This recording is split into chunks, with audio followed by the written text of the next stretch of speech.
In old movies, you can see like if there's a puddle of water on the street, and the lady has to cross the puddle. The gentleman, if he's a real gentleman, has to take his jacket, put the jacket in the puddle, and the lady walks across the jacket.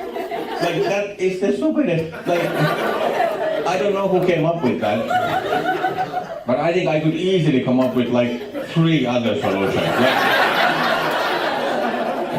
and they would all be better than put the jacket in the puddle.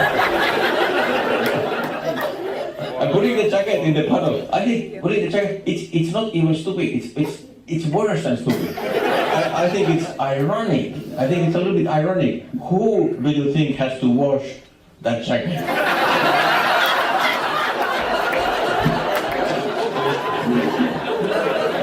At least back then it was not the gentleman.